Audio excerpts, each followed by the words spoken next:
connection between academic and literary, because what I'm very, very keen on doing is reaching audiences outside the academic community. I've got a wonderful academic community, and one of the reasons I accepted your invitation was I also pretty much don't need and don't want to do pure legal events, because that audience is sort of sewn up in a sense, and it's very important for me to reach broader audiences. So theology, music, literature, comparative literature, all of that. You're pushing at an open door, and it's just a question of coming up with something that allows the conversation to, enter that broader audience, which is why I accepted my invitation with you in the first place. Well, I'm very, very grateful to you, and it's a pleasure to meet you. I think we're going to start. Is that all right? Okay, that's totally all right. I'm going to get my lecture up on the screen as you do that. And I hope you'll apologize for it being a relatively longer introduction, but I wanted to make sure that I covered all of the things in your career and your keep it short, Richard. Keep it short. I'll try to keep it short. Less is always more in court and in life. Okay. So let me welcome you all to our Taubman Symposium this morning and afternoon with Professor Philip Sands. It is indeed a great pleasure to introduce him to you. He is professor of law, director of the Center of International Courts and Tribunals, and an important member of the teaching and research faculty of the Center for Law and Environment at University College London. His teaching areas include public international law, the settlement of international disputes, including arbitration, and environmental and natural resource law. He's had a number of visiting professorships. I'm not going to list all of those to you. If you want, you can easily find him through Google and read about King's College London or the University of Melbourne or many other places where he has taught. And he's routinely interviewed, especially since the beginning of March and this horrible war in Ukraine. So some of you may know Sam Wolfson's interview in the Guardian entitled "It's a Slam Dunk," Philip Sands on the case against Putin for the crime of aggression. That was published, I think, on the 31st of March 2022. I invited Professor Sands to be the Taubman speaker last summer for our marking of Yom HaShoah because of the significance of his most recent book, The Ratline, The Exalted and Life and Mysterious Death of a Nazi Fugitive. In this book, Sands reconstructs the life of Baron Otto von Wechter, a senior SS officer and war criminal, indicted for the murder of more than 100,000 Poles and Jews. The blurb on the back of the book notes that he pieces together Wechter's extraordinary life before and during the war, his years evading justice, and his sudden and puzzling death. And that blurb ends by saying, it is, quote, a riveting work of history. The Ratline is part historical detective story, part love story, part family memoir, and part Cold War espionage thriller. But this was before the Russian assault and the war on Ukraine. Professor Sands has written an even more important volume, in my opinion, that preceded the Ratline. Indeed, one of my closest friends who has played a vital role in the Jewish renewal in Poland, Rabbi Chaim Beliak, told me that East-West Story is the very best book that he has read on the Shoah. East-West Story explores the lives of Raphael Lemkin, who coined the term genocide, and Hirsch Lauterpacht, who coined the term crimes against humanity, that produced the world-changing legal concepts that came about as a result of the unprecedented atrocities of Hitler's Third Reich. Both studied at the same university with the same professors in a city variously called Lemberg, Lviv, Lvov, and Lvov, that was part of the Austro-Hungarian Empire, then Poland, and from 1944 until the present Ukraine. Both of these books are available at our wonderful local bookstore, Chaucer's, and I encourage you to spend some time, perhaps with your reading this week or over the summer, reading both of them.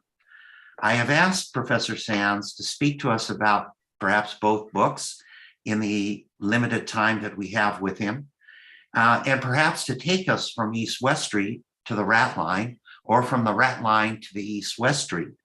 And please remember to use the question and answer function so that we can enter into discussion with him at the end of his presentation.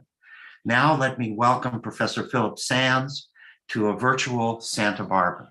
Welcome. Thank you so much, Richard, for that generous and lovely intervention, and to all your colleagues, and of course to the Department of Religious Studies at the University of California at Santa Barbara, and the director of the Herman and Sophia Taubman Jewish Studies Symposium. It's a great honor and a privilege to be here. I wish it was in person, but we will hopefully be able to do something like that in the future.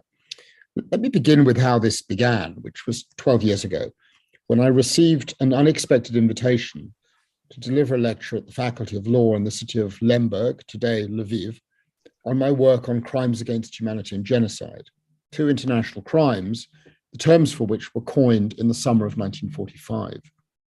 I spent a part of that summer writing my lecture, and in the course of writing, I accidentally discovered that the man who put crimes against humanity into international law, the renowned Professor Hirsch Lauterpacht, happened to come from the city of Lviv. Indeed, he'd been a student at the university that invited me, although those who issued the invitation were blissfully unaware of that fact. He went on to the University of Vienna, where he studied under Hans Kelsen. Later, in the course of that summer of writing and research, I also learned that the man who invented the word genocide, Raphael Lemkin, who will be better known to many of you, also was a student at the law faculty in the city that is today called Lviv, although not at the same time as Lauterpacht, a couple of years later. And those who invited me to Lviv didn't know that fact either. And then I learned that at the Nuremberg trial, possibly the most famous trial in history, Lauterpacht and Lemkin were part of the prosecution teams working with the British and the Americans, respectively. And they were charged with prosecuting Hans Frank for crimes against humanity and genocide. When the trial opened on November the 20th, 1945, they didn't know that the man they were prosecuting was also responsible for the deaths of their entire families. You really couldn't invent such a story. Now, ostensibly, I originally traveled to Lemberg in the autumn of 2010 to give a lecture. But the real reason, to be honest, was a journey to find the house where my grandfather was born. His name was Leon Buchholz, and he was born in Lemberg in 1904. It was then a regional capital of the Austro-Hungarian Empire. I wanted to fill gaps in my grandfather's life story. I wanted to know what happened to his family, matters about which he maintained a discreet silence. I suppose I wanted to learn about his identity and mine. I did find Leon's house, and I discovered, as I mentioned, that the origins of genocide and crimes against humanity, legal ideas invented in 1945, could be traced to the city of his birth. That journey caused me to write a book, East-West Street, as Richard has described, which some in the audience may have read. And then I followed it with a second book, The Ratline. The two books tell stories, and like the cases in which I'm involved in international courts and tribunals, they inevitably touch on personal stories.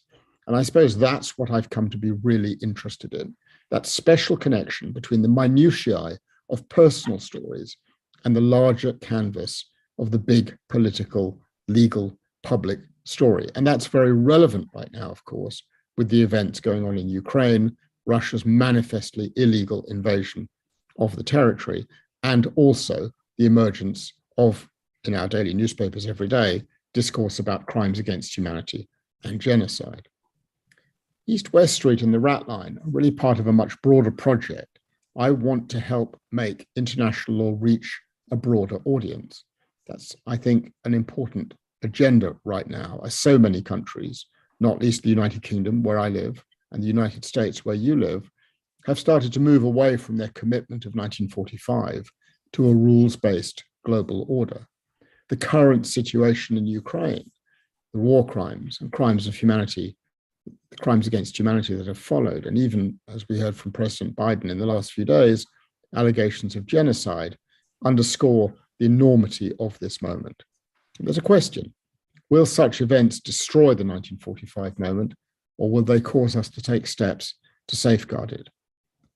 In reaching out and doing the research on these books, I have met some truly extraordinary people. And two that I've met in the past decade are the sons of two leading Nazis. Nicholas Frank, the son of Hans Frank, who was Adolf Hitler's personal lawyer, and Horst Wächter, the son of Otto Wächter, who was Frank's deputy governor of Krakow and of Galicia. Both men were directly involved in the extermination of my grandfather's entire family. I met Nicholas and Horst unexpectedly. I wasn't looking for their personal stories. This is the context. In the 1960s, my brother and I, as young boys, would often visit our grandparents who lived in Paris, near the Gare du Nord. As young children, we came to understand that for our grandparents, the past was a very painful matter, and we learned not to ask too many questions. Their apartment was a place of silences. It was a haunted place, haunted by secrets from Lemberg and Vienna. I only really began to understand what happened about those silences as a consequence of that first visit to Lviv. I learned about legal history and of the terrible events that occurred there, unleashed by the words of Hans Frank, who was Governor General of Nazi-occupied Poland, spoken on a warm day in August 1942 to his deputy, Otto Wächter, who'd recently transferred to Lemberg to serve as governor of Galicia after a stint in Krakow.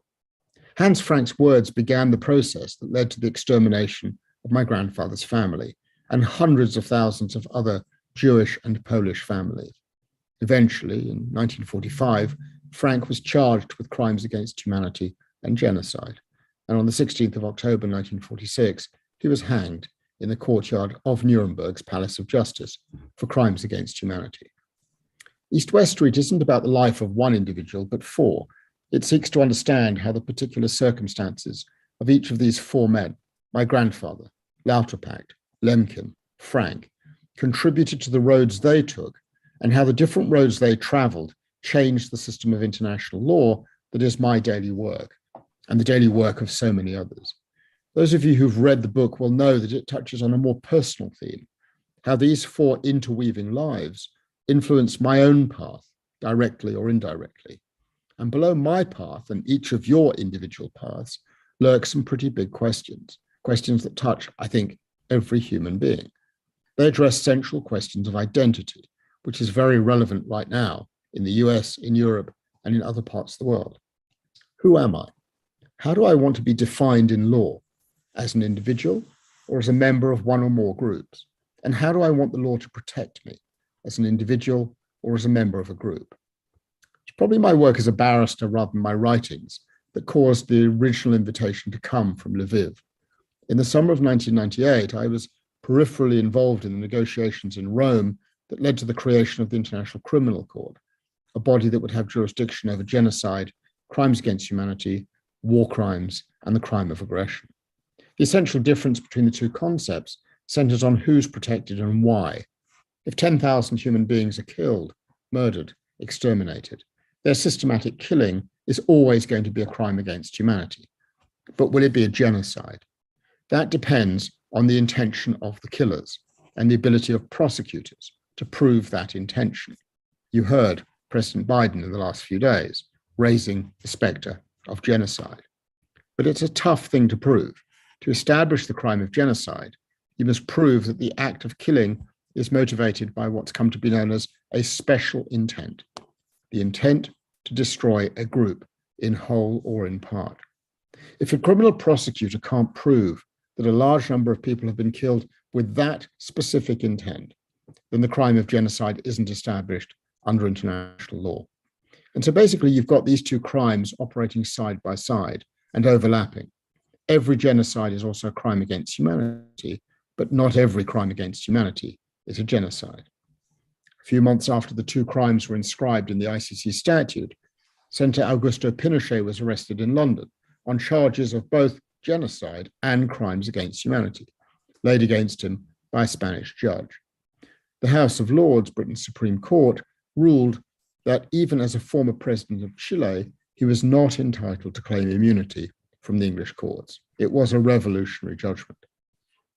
And in the years that followed after 1998, the gates of international justice slowly creaked open after 5 decades of quiet during the Cold War chill that descended after Nuremberg. Cases from the former Yugoslavia and Rwanda soon landed on my desk in London, and others followed on allegations in the Congo, Libya, Chechnya, Iran, Syria, Lebanon, Sierra Leone, Guantanamo, Palestine, Israel, Iraq, and the list just went on and on and on.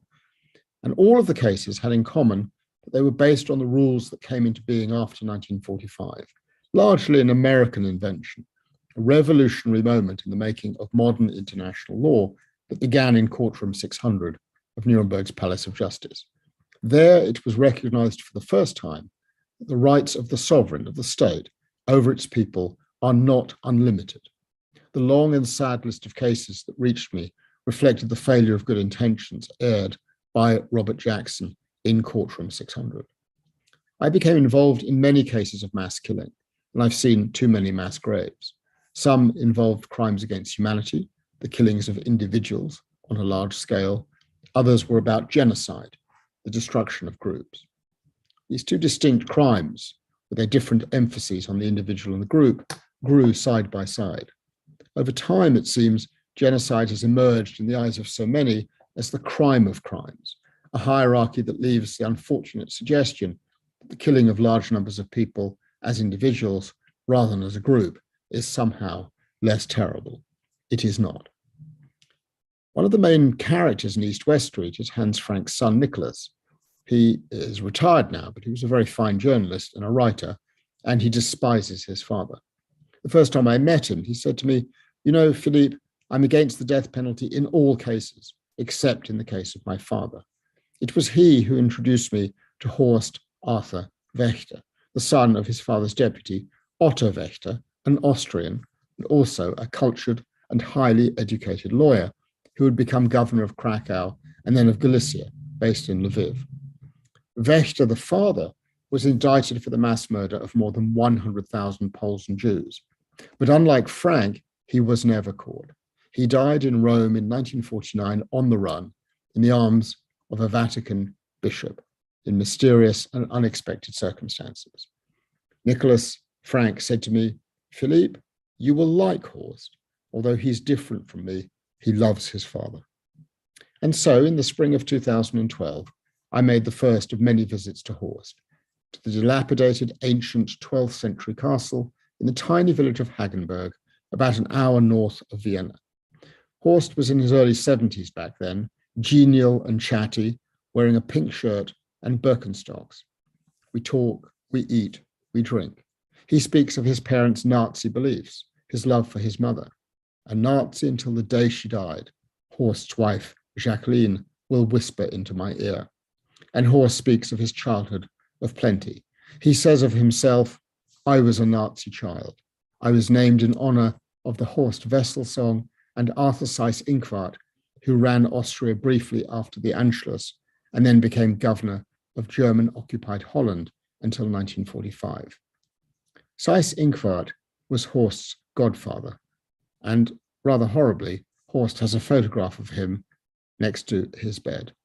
Seyss-Inquart was hanged at Nuremberg for crimes against humanity and the crime of aggression. Horst will say to me, "You know what, Philippe, I hardly knew my father, but it's my duty as a son to find the good in him." On that first visit, many years ago, Horst shares with me the family albums filled with black and white photos from the 1930s and 1940s, images of family holidays, lakes, mountains, interspersed with the occasional swastika or a photograph of Adolf Hitler, even a haunting photograph of a child taken in the Warsaw Ghetto. The albums make it clear that the Wächter sat at the top Nazi table. There's also an extensive collection of his parents' diaries and letters, and Charlotta's reminiscences, but these I will only see much later.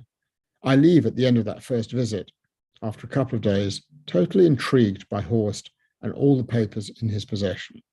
And the thing is, I like him, as Nicholas said I would, although I don't agree with much of what he says. I write a profile of Horst for the Financial Times newspaper. He doesn't like the article, which comes with the title, My Father, the Good Nazi. He severs relations, but then returns. The article catalyzes a commission for a BBC documentary film directed by my friend David Evans, What Our Fathers Did, a Nazi Legacy. The film traces my relationship with Nicholas and Horst and takes us together to the city of Lviv. Horst doesn't like the film either, severs relations once more, but again returns. There is one scene in the film that really irritates him. We're in Lviv, in the city archives, and Nicholas is wondering aloud whether Horst might be one of those new kinds of Nazis. Nicholas will later retract the charge, but it sticks, and Horst wants to counter the claim. I don't think of you as a Nazi, I say to him. You are not a Holocaust denier. You're not anti-Semitic. So he asks, how can I prove that I'm not a Nazi? I take a bit of time to reflect on this interesting question. As many of you will know, proving a negative is not an easy thing. Why not give all the family material to a museum, I suggest, so that scholars and others who are interested in your family can review it. It is, after all, a unique collection, one that traces the life of a leading Nazi couple from the moment they met in April 29 to the moment Otto died 2 decades later in July 49 in Rome. Horst thinks it's a terrific idea. He offers the material to the United States Holocaust Memorial Museum in Washington, D.C., where it is digitized and made public. A couple of years ago, it became available on the museum's website. So any of you can dip in and take a look. Just type in Wächter Archive at the website. It is a unique and astonishing collection. Back then, Horst said to me, would I like a set of the materials? Yes, I said, why not? And a few days later, a single USB stick dropped through my letterbox in a tatty old envelope. 13 gigabytes of digital images, 8,677 pages of letters, postcards, diaries, photographs, newspaper clippings, and official documents. It is a remarkable collection. It includes Charlotta's memoirs written after her husband died, for Horst and the couple's 5 other children, grouped by period, 1938 to 42, 42 to 45, 45 to 49, and so on. Unbelievably, there are also old sound recordings, those old cassette tapes digitized, so I can actually listen to Charlotta in her German cadence, methodical, rhythmic, high-pitched, anxious. It's not a warm voice. This amazing material, unique, I think, allowed me to see the private side of Governor Wächter's terrible work in occupied Poland, in Krakow and Lemberg, from 1939 to 1944. What did Wächter do exactly? Why did he travel to Rome in the spring of 1949? And what caused his death there at a relatively young age of 48? And what exactly did Charlotta know about what her husband did? And how much did she, as a spouse, provide by way of support? In fact, what sort of relationship did they have? I have so many questions. The material is voluminous, and much of it is handwritten, and it's all in German. My German is not so great. It lingers for many weeks. Then one day my colleague, the wonderful late historian Lisa Jardine, intercedes. She had recently delivered an inaugural lecture at University College London, where I teach, with a wonderful title, Temptation in the Archives. I love archival material, and so does she. What she looks at is this question: how do you assess archival material of a personal nature? What is the historical value of personal documents? Lisa by then had terminal cancer, but she summoned a few of us to her flat in the shadow of the British Museum in the heart of London. Bring a few documents, she says, and I do. She's very interested in personal correspondence, the diaries. She's struck by the sheer number of letters written in the last months of Otto's life while he was on the run, a hunted man. And she asks a question. Philippe, why would a husband and wife write to each other so often, at such length, and in so much detail? I don't know, I say. Maybe because they loved each other? Lisa thinks and says no, there's something else there. They're sharing things they don't want others to see. The letters from the last years after the war, when Otto was on the run, are coded. There are no names. Focus on the last year of Otto's life, Lisa suggests, and look at what Charlotte knew and did. So begins another research project after East-West Street, another one that lasts many years, an exploration of what lay between the lines and behind the words. I stumble into a world of escape and of espionage, of double dealing and duplicity, of exhumations and reburials, traveling from the Vatican to Syria, to South America, even to Albuquerque, New Mexico, into monasteries, over lakes, across mountains, and finally I arrive at the world of the Ratline, the Reich migratory route, as it was called, the escape path used by Nazis to make their way from Italy to Argentina. What I will learn is barely imaginable. It's a story of love and lies and justice and injustice, a couple fleeing from the prospect of discovery and arrest, of charge and of trial, of sentencing and the hangman's noose. At the heart of the story is a very human relationship, one that survived, the wife Charlotte believed, because, in her words, our love had no limits and went even beyond death. Charlotte is both fascinating and totally repugnant. She was born into a wealthy family of steelmakers in the small Styrian town of Mürzzuschlag, and she was, on her account, a very difficult and highly rebellious child, intelligent but not intellectual. She was an art student, then designed fabrics, sold with great success in Germany and Britain, also a fine sportswoman. And in the spring of 1929, she meets her new man. My new baron, she will write, was tall, slender, athletic, with delicate features, very beautiful hands. He wore a diamond ring on the little finger of his right hand and had a noble appearance. I fell in love with good-looking, cheerful Otto. For 3 years they court. He starts to practice as a lawyer, and he becomes increasingly active in the Austrian chapter of the Nazi Party. She falls pregnant, they marry. She supports and encourages all of his politics. In the summer of 1934, Otto leads the unsuccessful coup attempt on the government of Austrian Chancellor Engelbert Dollfuss. The coup attempt fails, but Dollfuss dies. It fails much as the insurrection in the US of January the 6th, 2021 failed. He flees to Berlin and joins the criminal division of the Sicherheitsdienst, the intelligence service of the Schutzstaffel, better known as the SS. He works in the same building as Adolf Eichmann. He enters the orbit of Heinrich Himmler, who becomes his patron. Charlotte joins him in Berlin in 1936 with their 2 oldest children.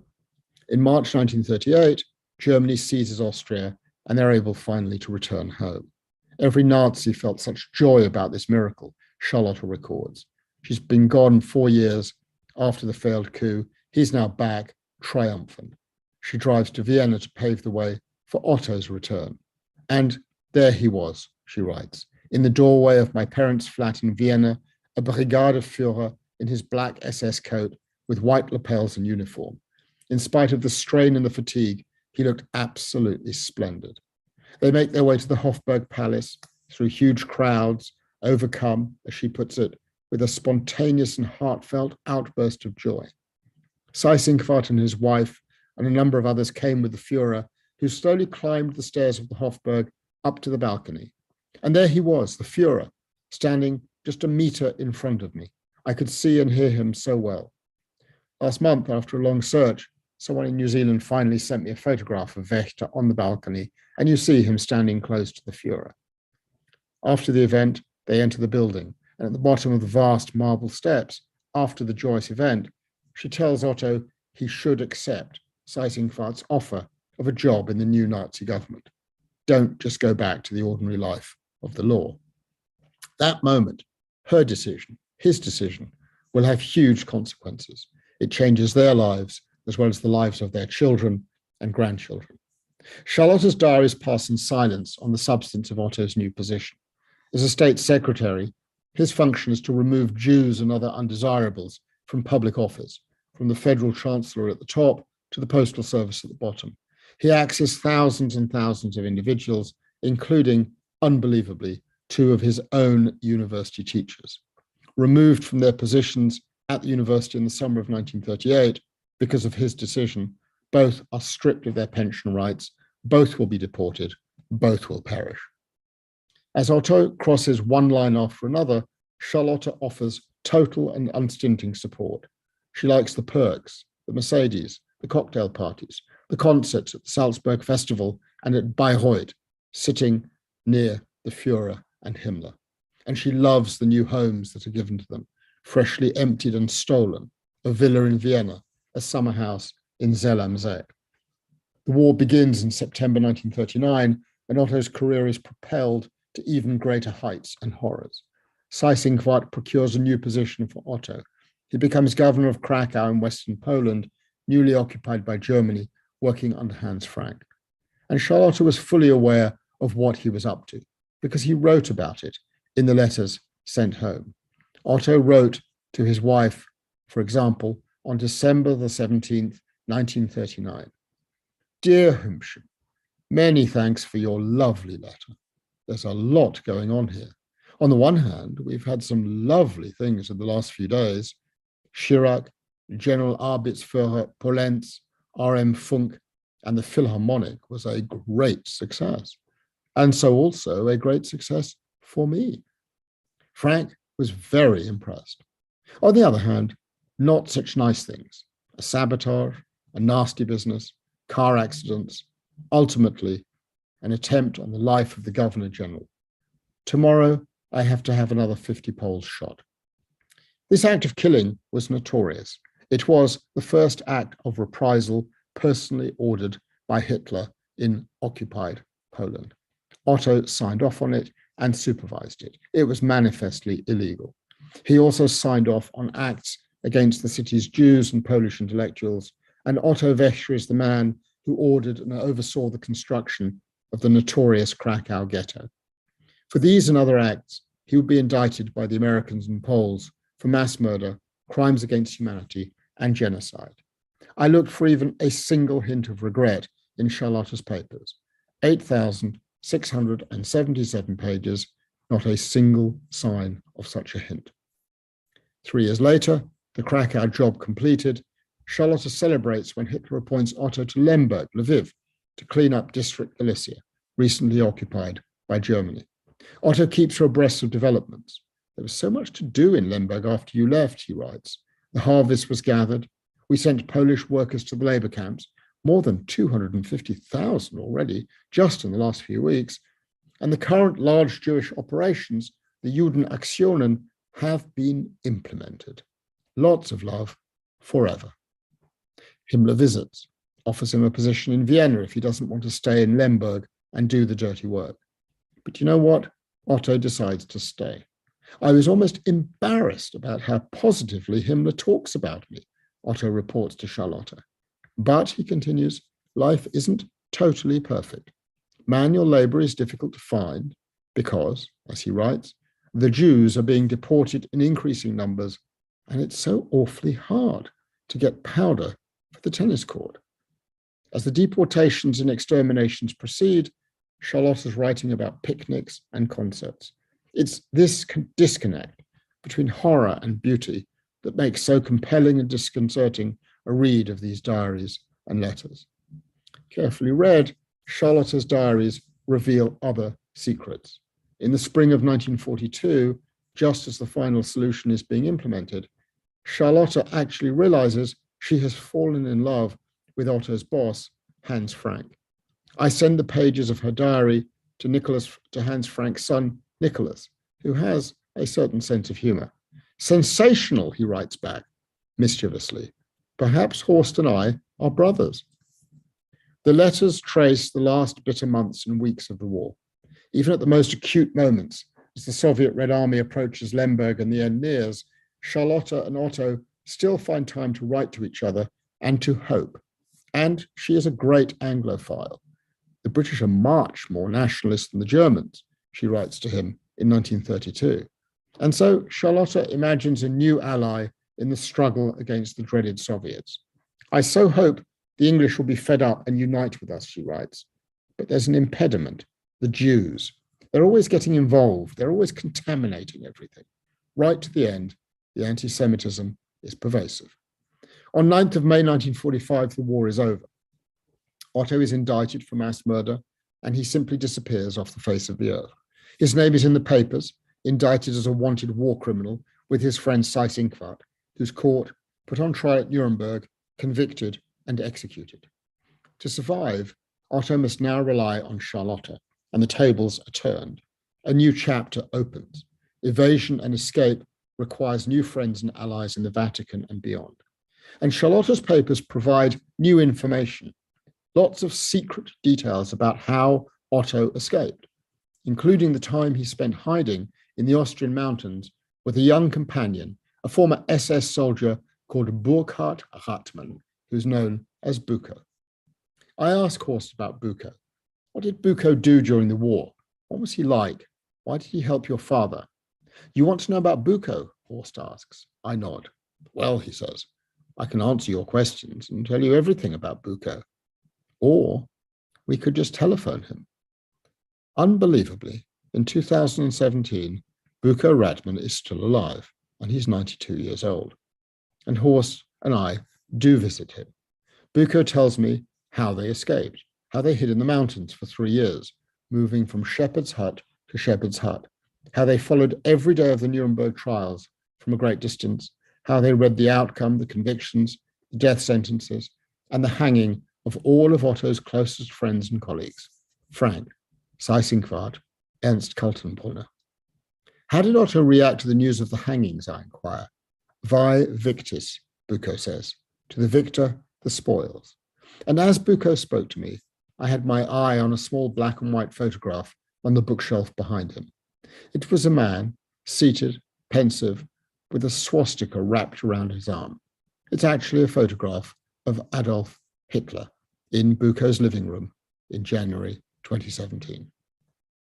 After Buko left Otto in the autumn of 1948, he made his way south to Salzburg, Innsbruck, across the Dolomites and into Italy using a false identity. He took the name Alfredo Reinhardt, an Austrian acquaintance, also in the SS, who escaped to Argentina in 1947. The correspondence with Charlotta provides a lot of details. The friends, the lovers, who provide refuge and assistance. The dramatic arrival in Rome to be greeted by senior Vatican figures, including, as Otto writes, a very positive religious gentleman who has connections right to the very top. From this correspondence, all of which is anonymized, I and my research assistants eventually work out who Otto met with and hung out with, and what the Americans were up to in Rome, who their new friends and allies were, and how the new war, the Cold War, ensnared Otto, and also what the Americans knew about his whereabouts and when. The path to the Ratline comes into view, and it's a deeply troubling one. So troubling, in fact, that I took counsel from my neighbour in North London, the writer of spy novels, John le Carré. He invites me to tea. I arrive with 6 small cakes, a handful of Otto's letters, and some photographs. We sit in his living room as the sun streams in across papers laid out on the sofa and a low table, and he says to me, surprisingly, I was there in 1949. I didn't know that, I say. Yep, I was a young British soldier, and my job was to interrogate Nazis. For what purpose? I ask. To prosecute them? No, le Carré replies. My job was to recruit them, and it was bewildering. I'd been brought up to hate Nazis and that stuff, and all of a sudden, I'm told that we've turned on a sixpence, and the great new enemy is the Soviet Union, that the Nazis are our friends. It was very perplexing. This was just 3 years after the end of the Nuremberg trial, which offers a different sort of context. So why did I, as an international lawyer, engage in this project? What is it about the Wächters and the Franks that captures my imagination? There aren't simple answers to those questions, but it seems clear that it goes to the interrelationship of matters of memory and identity, history as a journey to better understand who we are and what we might be capable of. My interest in the Wächters is obviously a consequence of the connection with my own family from Vienna and Lemberg. Wächter was directly involved in actions that contributed to the extermination of my grandfather's family. To excavate the memories of others is to fill gaps and to replace silences. There is, too, the implication of Otto Wächter's story for our conceptions of justice and for the present. Wächter died alone in the Vatican-run Santo Spirito Hospital. With the help of a Vatican bishop and a cardinal, I got to visit that remarkable room. Otto was charged but never caught, tried or convicted, and that creates a big space for Horst. All the guilty ones have been judged, he once said to me. As none of the lists of those tried and convicted include my father's name, it follows that he must be an innocent man. And that's the untold story of Nuremberg and the untold story of every other expression of formal international criminal justice. Rwanda, Yugoslavia, Argentina, Chile, Kosovo, and so on. One of the unintended consequences of more or less every legislative or judicial act. By memorializing certain facts in the Nuremberg judgment, you inadvertently memorialize the acts of others with a silence. And it is this that allowed Charlotte to live the rest of her life on the constructed artifice that her husband was actually a decent man, a reality she wanted to pass on to her son. As you'll discover in the Ratline, the baton of innocence is not passed on endlessly, however, to all future generations. The Wächter's granddaughter takes another view. There is, too, to explain my interest in the Wächters, the connection with my own work, the cases that I do before international courts and tribunals. A year ago, I pondered these matters. I was sitting in the International Court of Justice in The Hague, acting as lead counsel for the Gambia in the case against Myanmar on the harms done to the Rohingya community, a case of genocide. I sat literally a few feet from Aung San Suu Kyi, the Nobel Peace Laureate, as she sought to persuade the judges that Myanmar's military's actions against the Rohingya might be a tad excessive, an odd war crime here and there perhaps, she acknowledged a bit grudgingly, but definitely not genocide. Not one of the 17 judges was persuaded. How was it then that she couldn't see the facts as others did? Some who know her believe the reason may lie in matters of family, arising from her relationship with her father, who was an architect of Burmese independence, the founder of Tatmadaw, assassinated just after independence. As Aung San Suu Kyi addressed the court, just a few feet from me, looking impeccable, with flowers in her hair, speaking so fluently, I thought of Horst and Charlotte. And what about my interest in the Wächters as individuals? I suppose in some way that interest is also connected to the legal issues of crimes against humanity and genocide, about individuals and groups. And if we're on the subject of groups, is there any group more important than the family?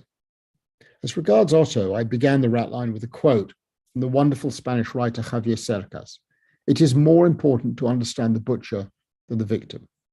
Why did Otto do what he did? And this is perhaps the big question that I and so many others are chasing.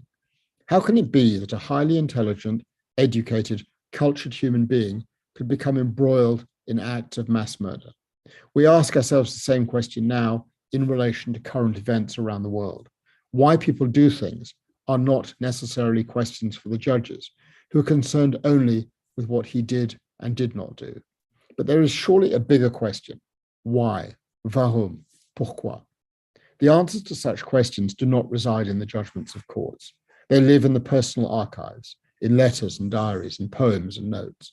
It's in the personal material that we can find clues. Wächter crossed lines. And one of the lessons I draw from this research is that if you cross one line and get away with it, it's much easier to cross the next line and then the one after that. Otto Wächter was ideological, ambitious, weak, narcissistic. It's a toxic combination. And his evil is not the banality of evil, to take Hannah Arendt's words, because Otto Wächter knew exactly what he was doing, and he embraced the horrors. So did Charlotte. The silence of the family documents is testament to their clear awareness. And what of Charlotte? She is the most fascinating of characters. She is the beating heart of this family story of international criminality. She knew everything. She was complicit. She embraced the horrors. She loved her man through every single thing he did. And of Horst, He's in a state of absolute denial. Why? Love blinds. Over time, it transforms perception of reality, and then reality itself becomes a new truth. Like me, Horst was born into a family of silencers. When the war ended, he, as Charlotte's favorite child, was the chosen one to be protected, nourished, loved, and told that his father was a fine and decent man. I'm so grateful that there are still people today who have positive things to say about my husband, Charlotte wrote. I don't want my children to believe that he's a war criminal who murdered hundreds of Jews, she told her son. And so Horst doesn't want to believe it either, even if he knows that the facts point elsewhere. He doesn't deny what's happened, or his father's connection to the horrors, or his mother's support for the father. He just wants to characterize the facts differently, as Charlotte did. That should sound familiar in the United States today. It's a way of being able to live, a means of survival, hiding from the truth. Tomorrow I have to have 50 Poles shot, Otto wrote to Charlotte. For Horst, unbelievably, this is proof of the opposite of what it says. You see, Horst said to me once, it says, I have to have them shot, not I want to have them shot. You have no proof that he was complicit, he says to me. That's his interpretation. In the end, I did find proof. It took 3 years, and I included 3 dreadful photographs at the end of the book of Otto Wächter overseeing the act of killing 50 people. I can't share Horst's characterization of the facts, yet curiously, I continue to feel a certain affection for him, and I respect his open spirit, his willingness to engage in this project with me, to respond to suggestions that looted objects that his mother gave him must be returned to their rightful owners. I feel also anxiety for the price he has paid for sharing with me these personal papers, for allowing me to write this book, cutting himself off as a consequence from so much of the rest of his family. If I'm able to be generous to him, he who protects the reputation of the father who was so deeply involved in the killing of my grandfather's family, it's because I constantly recall a scene early in the documentary film we made together for the BBC. When he talks about his 6th birthday in April 1945, Horst begins to weep. It is like a child who has been damaged. He is, for me, another victim of war.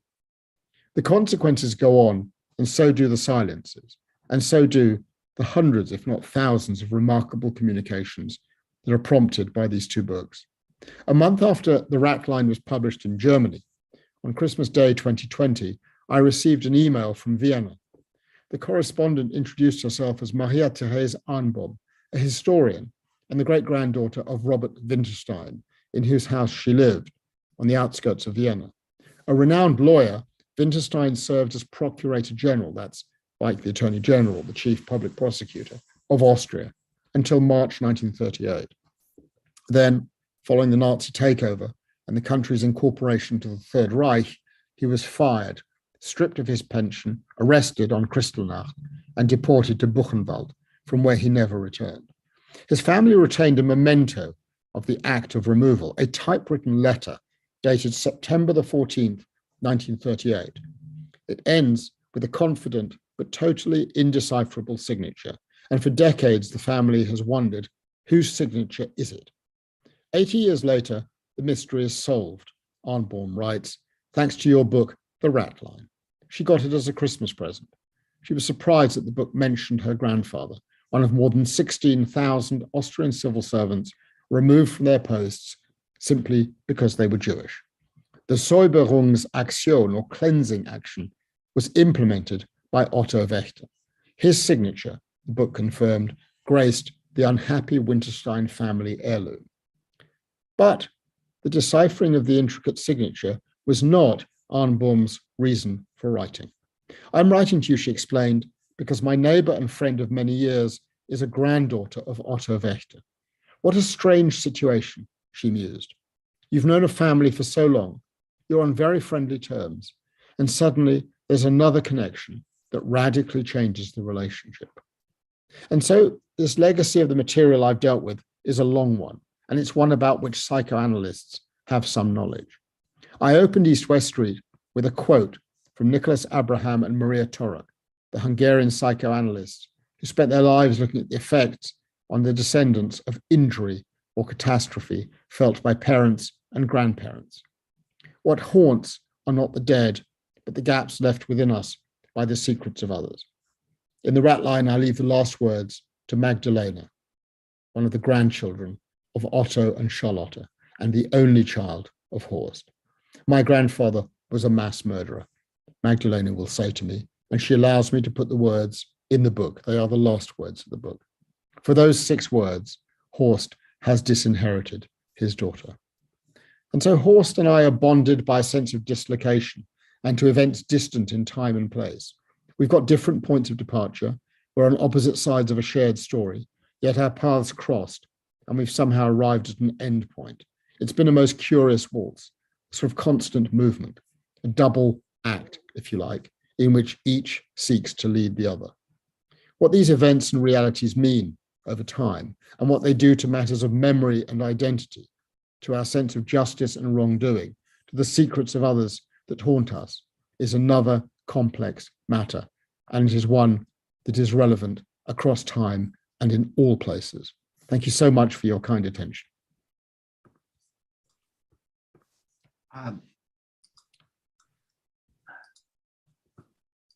This has been an incredible presentation. I'm going to ask that my video be turned on. Here it comes. This has been an extraordinary presentation, Philip. I'm so overwhelmed by what you've said. In many ways, I think your presentation is even more powerful than your books. And I invite people to send in their questions.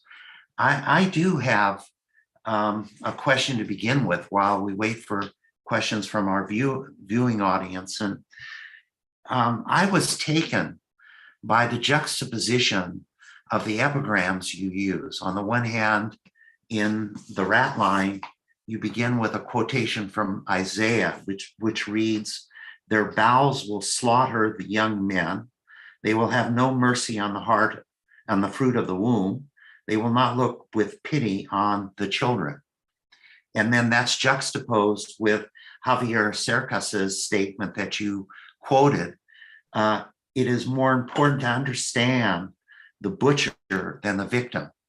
And I think that's an extraordinary juxtaposition, which then poses for us the central problems of your presentation about the relationship between perhaps memory and identity, and how the evil of these figures cannot be dismissed by Hannah Arendt's notion of the banality of evil. I wonder if you would comment on that or expand on. Thank you so much, Richard. You've hit one of the many nails on the head. You know, some people have been a bit troubled by both books. I never describe Hans Frank or Otto Wächter as monsters because I don't think it's right to call them monsters. It's much more complicated than that. They did monstrous things. They did the most terrible things. But the trouble is, they were also capable of love and decency and humanity and generosity. And we know from our own lives that human beings are complex, that things are not black and white. It's not this or that. There is complexity in the human condition. And ultimately, of course, Frank was judged for the terrible things that he did. Wächter never was. And this is, I suppose, the central aspect of the story. For me, I still don't understand how human beings can do this. And yet we see it continuing even today. The stories that are emerging from Bucha and Mariupol and other places, they're almost beyond my comprehension. I just can't really understand where this degree of hatred comes from. The two quotes are both connected to the Vatican. I eventually found, you'll know this, Richard, the room in which Wächter died in the Santo Spiritu Hospital, a Vatican-run hospital right in the center of Rome, just outside the Vatican. And Wächter's bed was under a mural, and on that mural, remarkably, were those words, you know, the children in particular will never forgive. And that touched me because I've come to know the granddaughter of Otto Wächter, and I've come to understand the effect on him, on her, and also on the granddaughter of Nicholas Frank, of what it means to have a grandparent who has done such awful and terrible things. And the other quote from Javier Cercas, on our way to the Santo Espiritu Hospital, I was with Javier in the hospital. He had been invited to give a lecture on writing and belief by the Pope in the Vatican. And it was he who, through that meeting, gained access for me to the Santo Espiritu Hospital for the first time. And when I went down to meet Javier in the Vatican, Bishop Paul Tigay, a rather wonderful man, said, would you like to stop off in the Sistine Chapel before we go to the Santo Espiritu? It was 7:30 in the morning, and so we had the Sistine Chapel to ourselves for about half an hour. And I was telling him the story of this book, and Javier turned to me and I said to Javier, why are you so interested in this story? And he said, because it's more interested to know the butcher than the victim. I mean, he's basically saying the same thing that I'm saying. What we need to get to the bottom of is why some people do these terrible things. I don't have an answer to that. I think why Wächter did it, but I don't have a grand theory of how people do it. And so these two quotations, which stand in a sense in opposition to each other, are both situated in a place of great significance, the Vatican in Rome, connected to Wächter's place of death, and force us to raise, I think, the central question about what these books are about. Yeah, we have one question I'm just going to postpone for a moment because I want to pursue your response to my, recalling the two epigrams and their juxtaposition. Is it true that we cannot really explain why people do this? Why there is this category of evil that cannot be easily dismissed, but are we able to say something substantively about it? I think you have.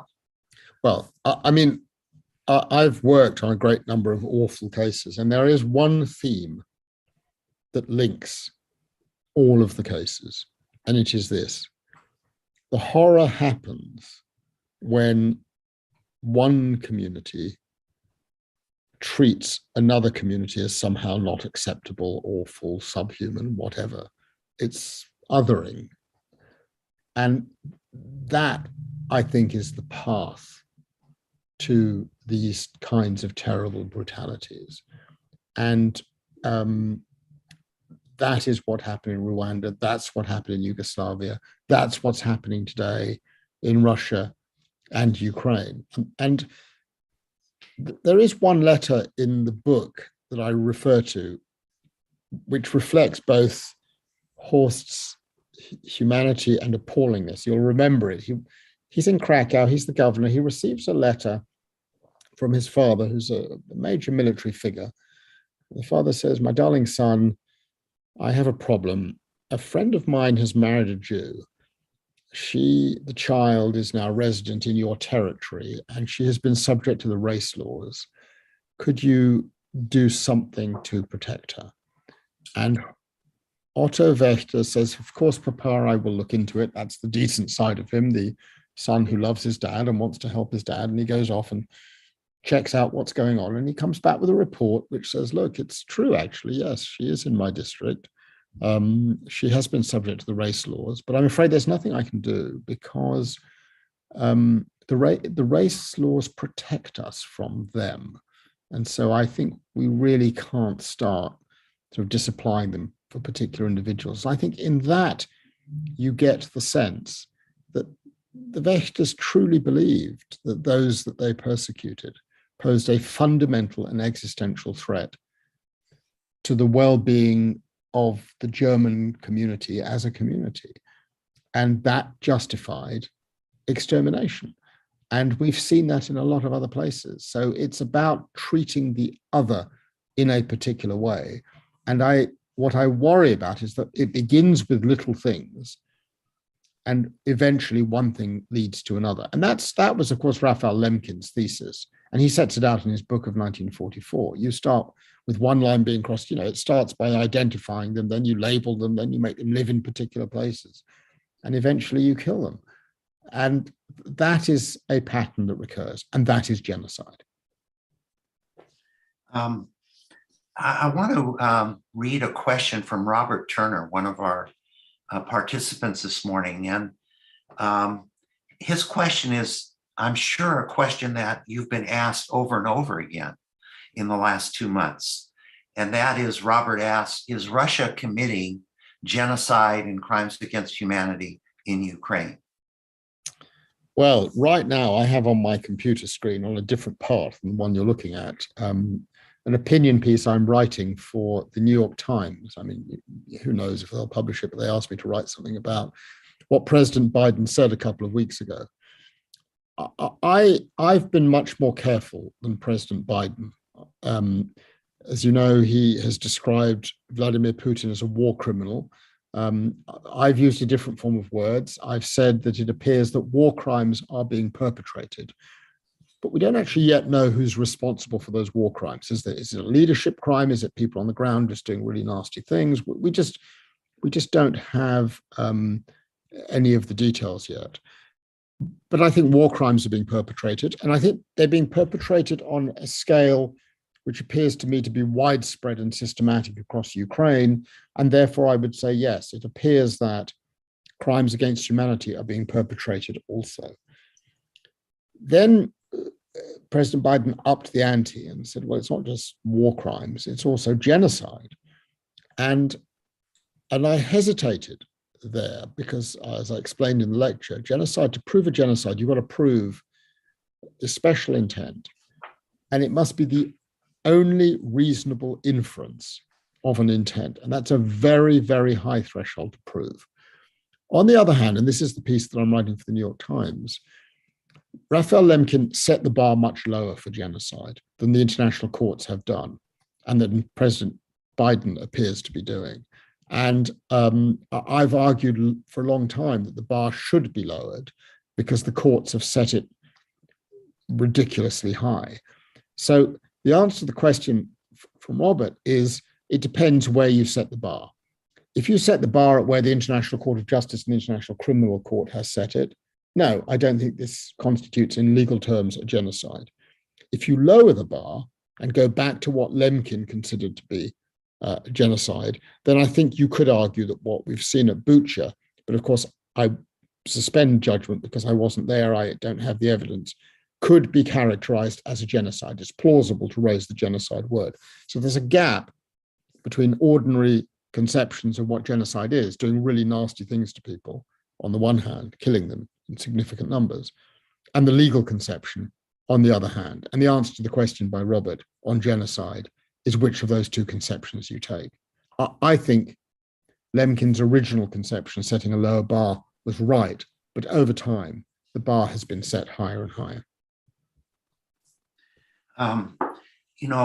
I think we're coming to the end. I think, well, we have a question. This is a very important question from our colleague from UCLA and UCSB, Stephen Zipperstein, who writes as follows: thank you for your brilliant and very poignant presentation and for helping us to understand the psychological drivers of genocide, war crimes, and crimes against humanity at the level of individual participants.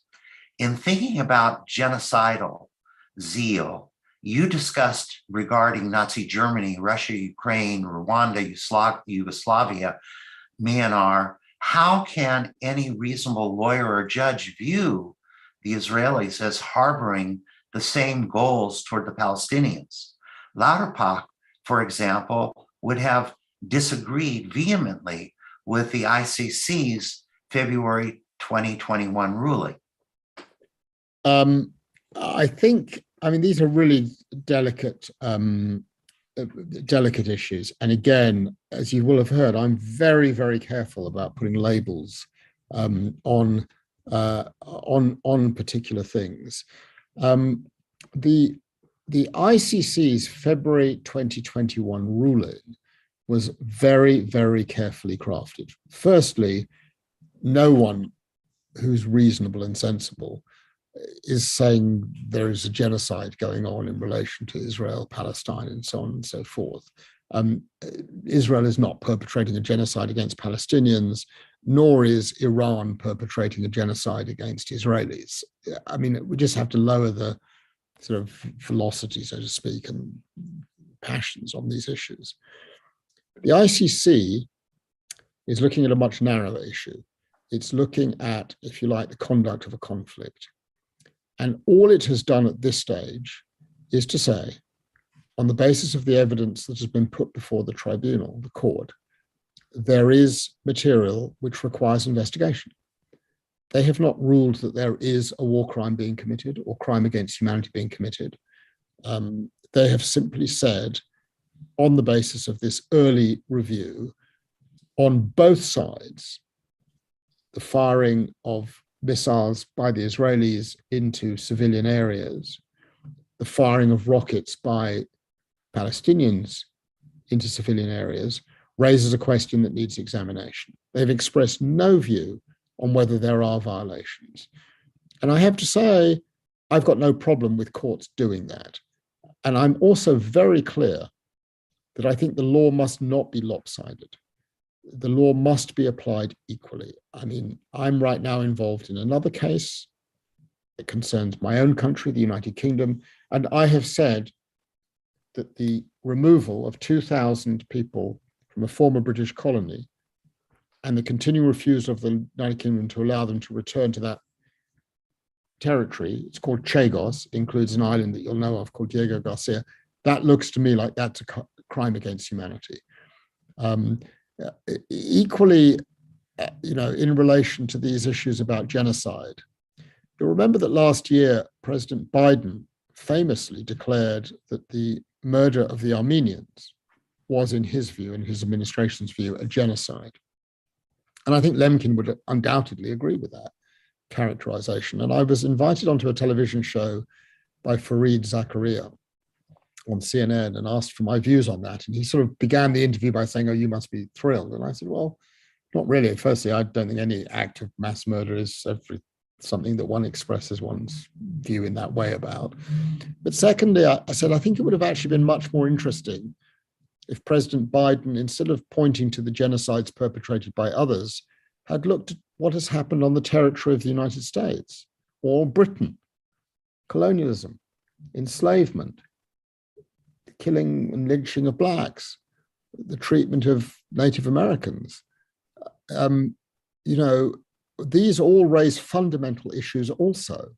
If you're going to call something that happened in 1915 a genocide, which I think Lemkin recognized and which the convention recognizes, when do you stop? How far back can you go? But the simple point that I'm making is I think we have to, well, I feel I have to, I mean, it's for everyone to form their own approaches to how they do these things.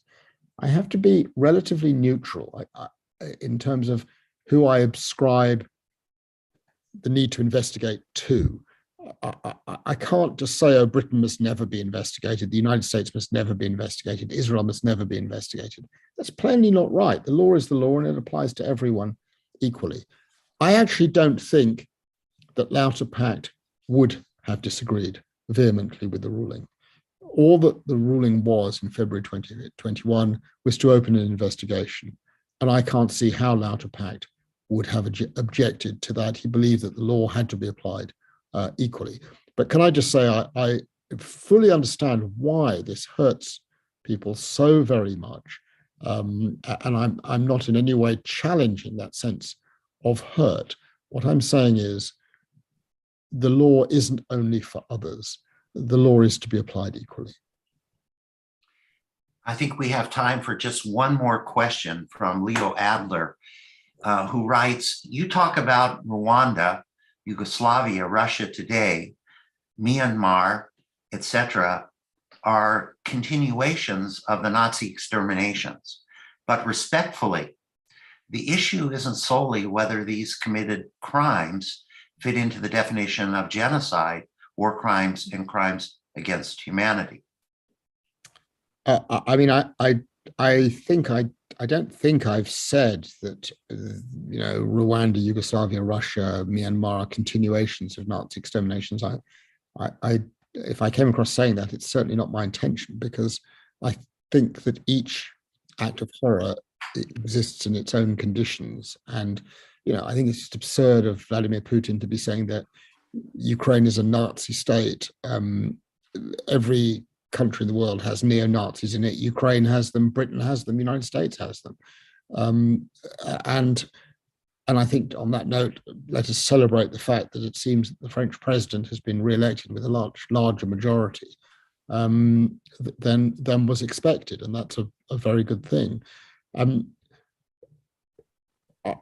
I accept what Leo is saying in this sense. I'm very uncomfortable with the fight about labels being put on things. I actually don't draw a sort of hierarchy of horrors between crimes against humanity and genocide. I think the significant killing of large numbers of people on any scale, in whatever circumstance, doesn't need a label to make it a terrible thing in a moral sense and in a human sense.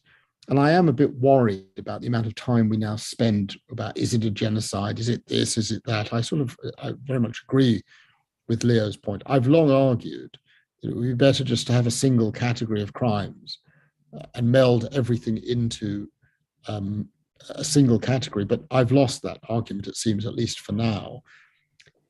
The simple point is that if an American president says that something is a genocide, it will be on page 1 of our newspapers. If an American president says it's war crime or crime against humanity, it probably won't even be reported in the papers. And that bothers me. I don't think that a genocide is worse than a crime against humanity. And if I've understood Leo correctly, I think I'm agreeing with him. The issue isn't solely whether these horrors fit into definitions. These are horrors, whatever they are called, and they must be stopped. But we've become obsessed with labels, and there is a sense in which the use of labels distracts us from the underlying issues. I think, if I've understood Leo's question correctly, I think I'm in agreement with Leo.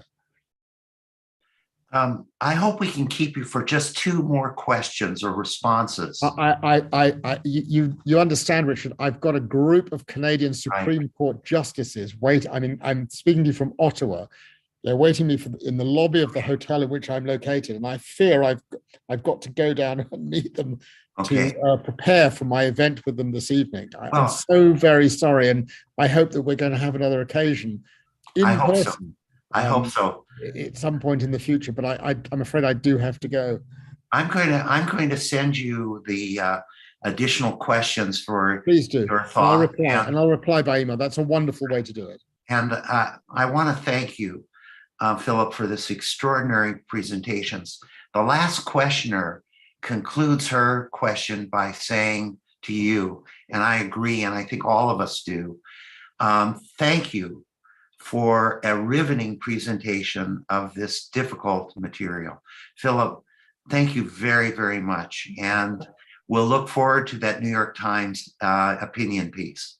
I think it's coming out on Tuesday, but I don't quite know what I'm going to say yet. Okay. But I look forward to seeing you all, and to all those who've spent a Sunday morning in California glued to their computer screens. Thank you so much for taking the time. I really appreciate it. Okay. Thank you very much, Philip. Okay. Yeah. Bye-bye. Bye.